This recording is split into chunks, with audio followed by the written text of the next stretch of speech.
अस्सलाम वालेकुम। Last time हमने जॉल थॉमसन इफेक्ट को पढ़ा था। नेक्स्ट जो टॉपिक है वो है liquefaction of gases by Linde's method. Linde's असल में साइंसदान का नाम, जिसने पहली दफ़ा इस तरीक़ेकार से गैस को लिक्विफाई किया था, यानी कि लिक्विड में चेंज किया था। लिक्विफेक्शन याद रखिएगा, ऐसा तरीक़ाकार है जिसमें आप किसी भी गैस को कन्वर्ट कर रहे हो तो किस में, लिक्विड में। इस तरीक़ाकार को हम नाम दे रहे होते हैं लिक्विफेक्शन। अब इस तरीक़ेकार में अगर देखा जाए ना बच्चे, सिर्फ डायग्राम समझ लो। कौन सी समझनी है? सिर्फ डायग्राम समझनी है। अगर डायग्राम आपको समझ आ गई ना, सारी चीज़ें लिख सकते हो। सबसे पहली बात, इसका प्रिंसिपल किस चीज़ पर बुनियाद रखता है? प्रिंसिपल, इसका असूल क्या है? अगर इसका असूल की बात की जाए बच्चे, इसका असूल टोटली बुनियाद रखता है, बेस्ड है जॉल थॉमसन इफेक्ट पे। क्या है जी? किस चीज़ के ऊपर बुनियाद है इसकी? जॉल थॉमसन इफेक्ट पे। Linde's method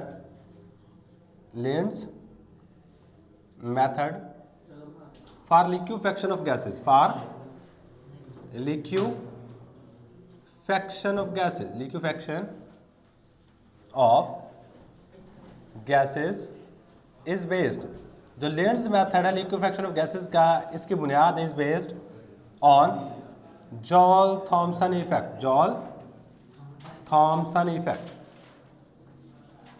Thomson's effect. अब जॉल थॉमसन इफेक्ट क्या होता है, ये प्रीवियस लेक्चर के अंदर हम डिस्कस कर चुके हैं कि अगर कंप्रेस्ड गैस को सडनली एक्सपेंड कर दिया जाए तो उससे कूलिंग होती है। उससे कौन सी चीज़ हो रही होती है? कूलिंग हो रही होती है। इसको हम नाम दे देते हैं जॉल थॉमसन इफेक्ट। इसके बाद बच्चे जो नेक्स्ट चीज़ आती है वो है कंस्ट्रक्शन।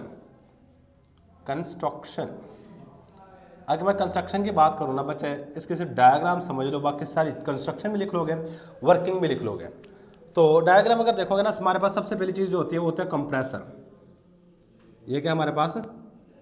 कंप्रेसर। और कंप्रेसर का काम सिंपल सा है, ये गैस किसी को भी लेगा उसको कंप्रेस कर देगा।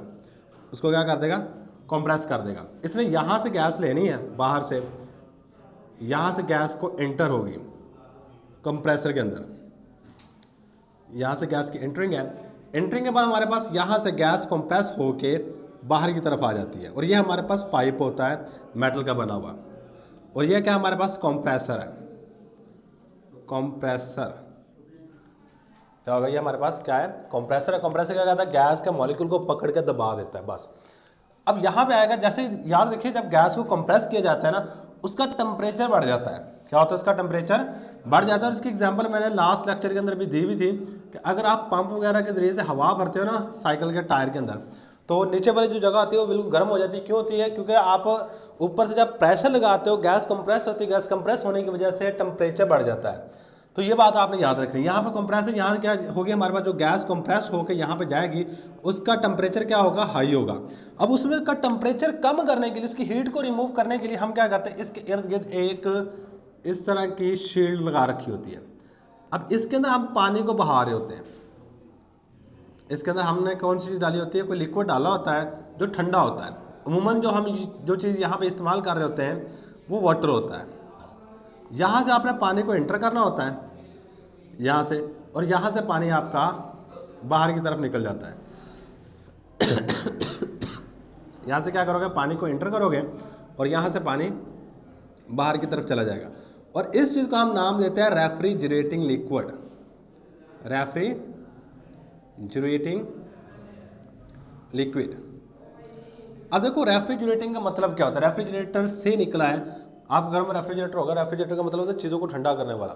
अब रेफ्रिजरेटिंग लिक्विड ऐसा लिक्विड जो इसमें से हीट को रिमूव करे, ऐसा लिक्विड जो हीट को रिमूव करे। जो पानी होता है इसके अंदर ये खासियत होती है कि ये हीट को अपने अंदर खींच सकता है, किसी चीज़ को ठंडा करने के लिए इस्तेमाल किया जाता है। तो यहाँ से हमने क्या किया? कंप्रेसर की मदद से गैस को कंप्रेस किया तकरीबन 200 एटमॉस्फेयर प्रेशर पर, 200 ATM प्रेशर पर। बाद में उसको गुजारा किस में से? रेफ्रिजरेटिंग लिक्विड में, लिक्विड के अंदर से गुजारा। अब अगर इसको प्रॉपर देखोगे ना, इस तरह की स्ट्रक्चर नहीं होती है। तो हम 2 डायमेंशन बना रहे हैं व्हाइट बोर्ड के ऊपर। असल में इस तरह होता है कि ये हमारे पास ये एक पाइप है जिसके अंदर से कंप्रेस्ड गैस जा रही है। इसके इर्द गिर्द एक और बड़ा पाइप होता है। इसके इर्द गिर्द क्या होता है? एक और बड़ा पाइप होता है जिसके अंदर से पानी बह रहा होता है। बस ये बात याद रखिए। ये वाला पाइप है, इसके इर्द गिर्द एक और पाइप होगा जिसमें क्या होता है? पानी बह रहा होता है। क्या होता है? जब मेटल है इसके अंदर से गर्म गैस गुजरेगी, मेटल गर्म होगी, गर्म होने की वजह से जो पानी इसके इर्द गिर्द होगा वो इसको हीट को जज़ब कर लेगा, जिसकी वजह से जो इसके अंदर से गैस होगी वो आगे की तरफ जो जाएगी वो ठंडी होगी थोड़ी सी।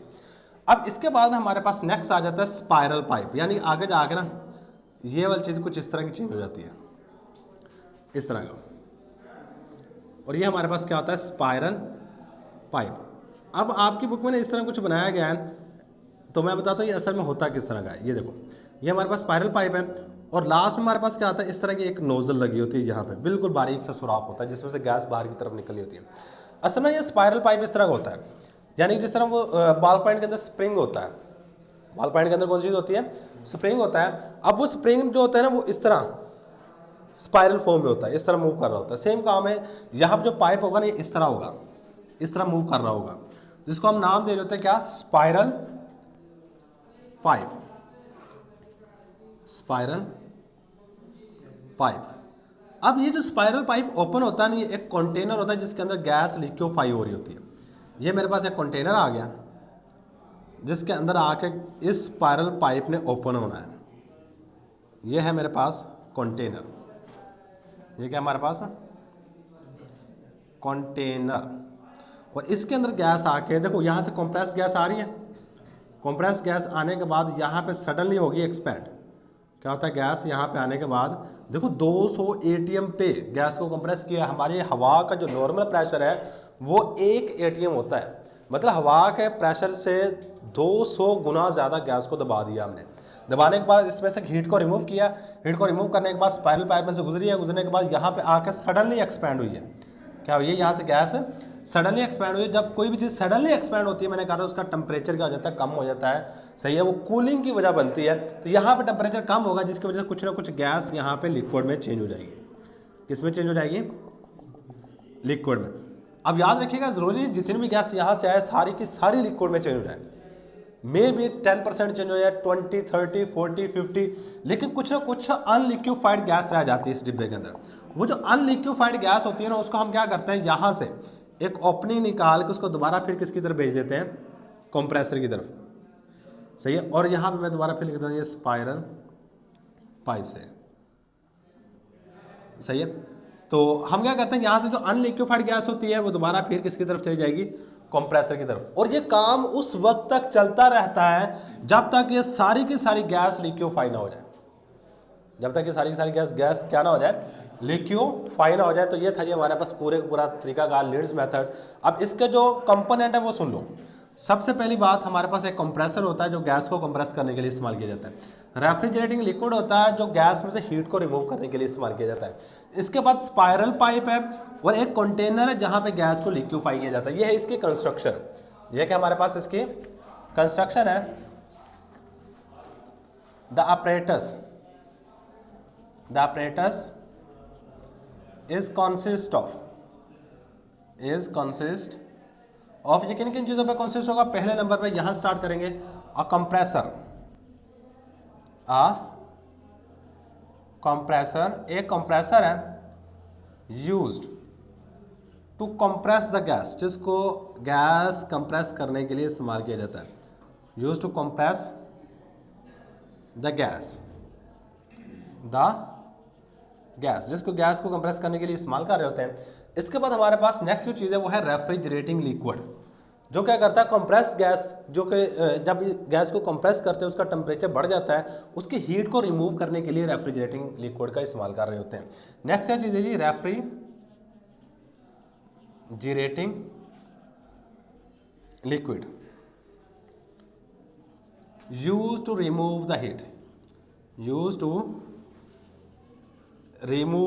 heat of compressed gas, used to remove the heat of compressed gas,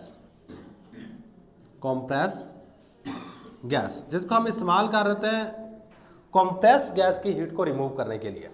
अब इसके बाद हमारे पास नेक्स्ट क्या चीज़ है जी, स्पाइरल पाइप्स वेयर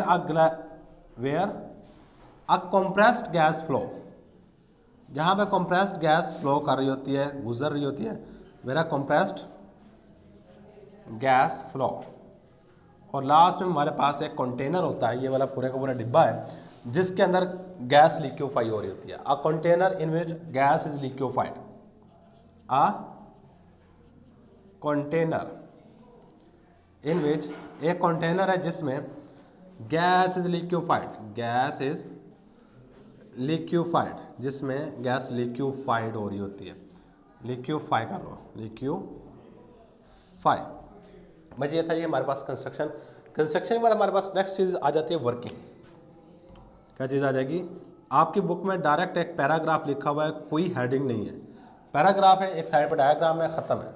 लेकिन आप थोड़ा सा अलग करके लिखोगे तो 4 नंबर मिलने हैं आपको, क्योंकि ये इंपॉर्टेंट लॉन्ग क्वेश्चन है। क्या ये इंपॉर्टेंट पेपर में आ जाता है? वो बड़ा आसान, सबसे आसान इस चैप्टर का यही समझने का लॉन्ग क्वेश्चन है, बहुत आसान है। तो इसकी वर्किंग अगर देखो ना, वर्किंग में आप यही बात लिखें। सबसे पहले गैस आई, गैस को हमने क्या किया, 200 एटीएम पे कंप्रेस किया। कंप्रेस करने के बाद हमारे पास रेफ्रिजरेटिंग लिक्विड है जिसने इस गैस कंप्रेस्ड गैस में से हीट को रिमूव किया। स्पाइरल पाइप में गुजरने के बाद नोजल में से सडनली गैस एक्सपैंड हुई और कुछ ना कुछ गैस यहाँ पे लिक्विड में चेंज होगी, जबकि अनलिक्विफाई गैस क्या हुई, यहाँ से दोबारा फिर कंप्रेसर की तरफ वापस भेज दी गई। और ये काम उस वक्त तक चलता रहता है जब तक सारी की सारी गैस लिक्विफाई ना हो जाए। ये इसका यानी कि फ्लो दिखा रहा है गैस के साइड से किस साइड की तरफ जा रही है। चलो पहला स्टेप क्या है? First of all the gas is compressed, the gas is compressed, gas को कंप्रेस कर दिया जाता है, compressed at 200 atm pressure, 200 atm pressure by using compressor। किसको इस्तेमाल करते हुए आपने कंप्रेस करना है? कंप्रेसर को इस्तेमाल करते हुए, बाय यूजिंग कंप्रेसर,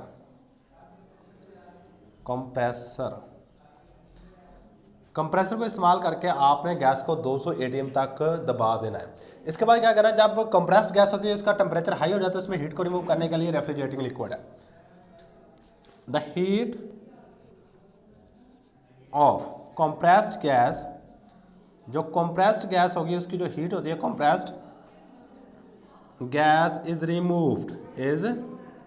रिमूव्ड, इसको हम निकाल देते हैं by using refrigerating liquid, by using refrigerating liquid का इस्तेमाल करके हम उस कंप्रेस्ड गैस में से हीट को रिमूव कर देते हैं। अब इसके बाद हमारे पास जो नेक्स्ट चीज़ है जी, गैस गुजरती है स्पाइरल पाइप में से। The gas is pass through, THROUGH, pass through the spiral pipe, gas spiral pipe में से गुजरती है। गुजरने के बाद नोजल में से सडनली एक्सपैंड हो जाती है, इसको नोजल कहते हैं, याद रखिएगा, नोजल। एंड सडनली एक्सपैंड, और अचानक फैल जाती है, सडनली एक्सपैंड थ्रू नोजल से सडनली एक्सपैंड कर जाती है। इसके बाद क्या होता है, जब सडनली एक्सपेंशन होती है कुछ गैस लिक्विड में चेंज हो जाएगी, जबकि अनलिक्विफाइड गैस दोबारा फिर कंप्रेसर की तरफ भेज दी जाती है। सम गैस इज लिक्विफाइड, कुछ गैस लिक्विफाइड यानी लिक्विड में चेंज हो जाती है, एंड सम गैस इज अनलिक्विफाइड, जब कुछ गैस अनलिक्विफाई ही रहती है यानी गैसेस फॉर्म में रहती है, लिक्विड में तब्दील नहीं होती। और जो अनलिक्विफाई गैस होगी उसको दोबारा फिर किसकी तरफ भेजना है? कंप्रेसर की तरफ। The unliquefied gas is send toward, इसको हम दोबारा फिर भेज देते हैं टूवर्ड कंप्रेसर की तरफ। सही है। और ये प्रोसेस हम रिपीट करते रहते हैं लगातार, बार बार रिपीट करेंगे अंटिल सारी की सारी गैस हमारे पास लिक्विड में चेंज हो जाएगी। This process is repeated again and again, this process is repeated again and again, ये बार बार रिपीट करेंगे until हत्ता के until all the gas is converted into liquid, all the gas, सारी की सारी गैस is converted, ये बदल जाती है into liquid। लो जी, ये था जी सारे का सारा तरीकाकार। बिल्कुल आसान, सबसे आसान तरीन टॉपिक है। ज़रूरी नहीं आपने यही वर्डिंग लिखनी, आप अपने लिहाज से जिस तरह मर्जी इसको एडजस्ट कर सकते हो कि हमारे पास कंप्रेसर में से गैस को 200 ATM पे कंप्रेस करना है, हीट को रिमूव करने के लिए रेफ्रिजरेटिंग लिक्विड है, इसके बाद स्पायरल पाइप में से गुजारना है, गुजारने के बाद नोजल में सडनली एक्सपैंड होगी, एक्सपैंड होने के बाद हमारा कुछ गैस लिक्विड में चेंज हो जाएगी, जबकि कुछ दोबारा फिर वापस कंप्रेसर की तरफ भेज दी जाती है। एक चीज़ यहाँ पे लिख लो, ये बाज़ दफ़ा MCQ में पूछ लेता है एग्जामिनर, तो ये चीज़ आपने लाजमी याद रखनी है। कहते हैं इस तरीक़ाकार को इस्तेमाल करके हम हर एक गैस को लिक्विड में चेंज कर सकते हैं। मास में 2 गैस हो गए, वो 2 गैसें कौन सी हैं? Hydrogen and helium. सही है, ये चीज़ आपने याद रखनी है, 2 नाम याद रखने हैं। हाइड्रोजन हीलियम को इस तरीक़ाकार से आप लिक्विड में चेंज नहीं कर सकते। ऑल द गैसेज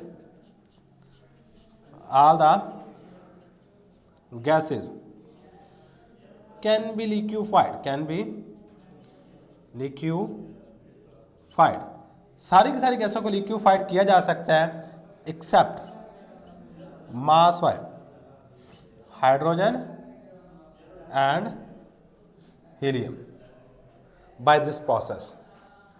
इस प्रोसेस है बाय दिस प्रोसेस, इस तरीक़ाकार से। और ये चीज़ बच्चे बाज़ दफ़ा MCQ में आ जाती है, तो ये चीज़ आपने याद रखनी है कि इस तरीक़ाकार से कौन सी 2 गैसों को हम लिक्विफाई नहीं कर सकते। अब इनके लिक्विफाई याद रखिएगा, एक चीज़ सिंपल सी, कौन सी गैस आसानी से लिक्विड में चेंज हो जाती है और कौन सी गैस मुश्किल से लिक्विड में चेंज होती है।